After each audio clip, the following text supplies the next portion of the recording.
রক্ত দিলে কি শরীরের রক্ত কমে যায় এই ভেবে অনেকেই আবার রক্তদান করতেই চান না। আসলে আমরা অনেকেই জানি না কাউকে রক্ত দিলে শরীরে উপকার কিংবা অপকার এই দুটার কতটা গুরুত্ব রয়েছে। তো আজকের এই ভিডিওতে রক্ত দেওয়া নিয়ে এরকম অনেক প্রশ্নের উত্তর দেওয়ার চেষ্টা করব। রক্ত স্বল্পতা হয় এমন কিছু পরিস্থিতিতে, যেমন থ্যালাসিয়াম, হিমোফিলিয়া, দুর্ঘটনা, অস্ত্রোপচার, প্রসব পরবর্তী রক্তক্ষরণ, রোগীর শরীরে জরুরি ভিত্তিতে রক্ত দেয়া লাগে। আমাদের দেশে স্বেচ্ছায় অনেকেই রক্তদান করেন, যা বিভিন্ন ব্লাড ব্যাংকে জমা থাকে এবং সেখান থেকে এই রক্ত রোগীর জন্য সংগ্রহ করা হয়। রক্তদান একটি মহৎ কাজ, কিন্তু অনেকের মনেই প্রশ্ন জাগে অন্যকে রক্ত দিলে নিজের শরীরে রক্ত কমে যায় কিংবা রক্ত দেওয়ার পরে রক্তদাতার কোনো স্বাস্থ্য ঝুঁকি হয়। রক্ত মানবদেহের একটি অত্যাবশ্যকীয় উপাদান। প্রতিটি সুস্থ প্রাপ্তবয়স্ক মানুষের শরীরে প্রায় 5 লিটার রক্ত থাকে।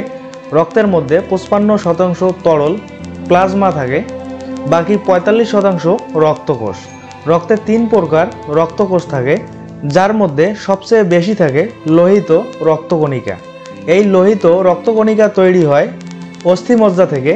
এর জীবনকাল মাত্র 4 মাস বা 120 দিন, অর্থাৎ 120 দিন পর পর আমাদের শরীরের অস্থিমজ্জা থেকে নতুন নতুন লোহিত রক্তকণিকা তৈরি হচ্ছে।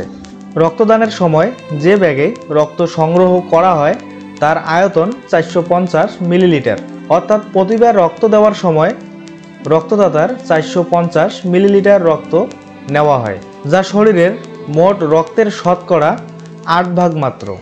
যেহেতু 120 দিন পর পর আমাদের শরীরের নতুন লোহিত রক্তকণিকা তৈরি হচ্ছে, তাই 3 থেকে 4 মাস পর পর রক্ত দিলে প্রকৃতপক্ষে শরীরের রক্ত কমে না। তো দর্শক, আমরা বুঝতে পারলাম 3 থেকে 4 মাস পর পর যদি আমরা কাউকে রক্ত দেই তাহলে আমাদের শরীরে রক্ত শূন্যতার কোনো ঝুঁকি থাকবে না।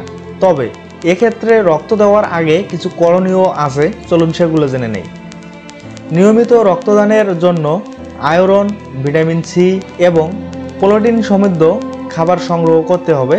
রক্ত দেওয়ার আগের দিন 10 গ্লাস পানি বা তরল খাবার সংগ্রহ করতে হবে। চা, কফি, অ্যালকোহল, দুধ, দই, আইসক্রিম, চকলেট, ভাজা খাবার সম্পূর্ণ পরিহার করতে হবে। আগের রাতে ভালো ঘুম দরকার। রক্তদানের কমপক্ষে 2-3 ঘন্টা আগেই পেট ভরে খাবার খেতে হবে এবং কমপক্ষে আধা লিটার পানি বা তরল পানীয় পান করতে হবে। তবে খালি পেটে রক্ত দেওয়া যাবে না। তো দর্শক, আমরা জানতে পারলাম রক্ত দেওয়ার আগে করণীয় কি। তবে রক্ত দেওয়ার পরেও কিছু করণীয় রয়েছে, সেগুলো কি চলুন জেনে নেই।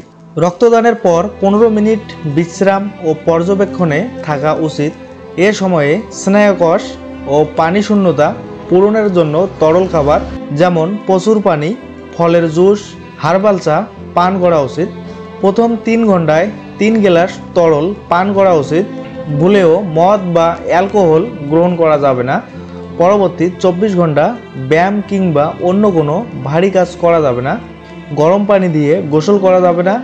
এছাড়া রক্তদানের পর সামান্য যে ঘাটতি হয় তা পূরণের জন্য আয়রন সমৃদ্ধ খাবার যেমন কলা, কচু শাক, অন্যান্য পাতাযুক্ত সবুজ শাক, খেজুর, টমেটো, তরমুজ, ছোলা, বাদাম, কলিজা, লাল মাংস ইত্যাদি এবং প্রোটিন সমৃদ্ধ খাবার যেমন মুরগির মাংস, মাছ, ডিম, সিম, বরবটি, মসুর ডাল, দুগ্ধ জাতীয় খাবার খাওয়া উচিত।